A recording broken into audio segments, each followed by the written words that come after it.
तो खुद दूसरों को बोलने से पहले ना खुद का झांक ले पहले, ठीक है। मैं कैसा हूँ, क्या किया हूँ आज तक, कितना लोगों का चुरा के मेरा पेट भरा हुआ है।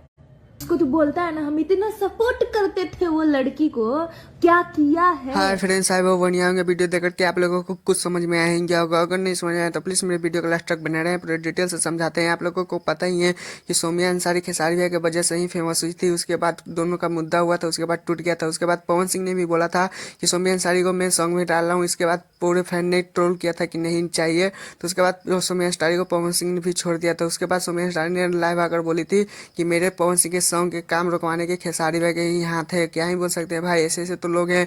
और आप लोग ही जानते हैं कि सौम्या अंसारी को खेसारी भैया की ही वजह से फेमस हुई थी, सॉन्ग में भी काम दिए थे। आज जब खेसारी भैया के साथ छोड़ दी है और उसके बाद देखिए ये दोनों स्टेजों पे करती रहती है और खेसारी भैया के सॉन्ग पर नाचती है। और मेरे खैर में चैनल पर तो चैनल को सब्सक्राइब, वीडियो को लाइक करें, कमेंट जरूर बताएगा सौम्या अंसारी को ऐसा बोलना चाहिए था नहीं। फिर मिलते हैं नेक्स्ट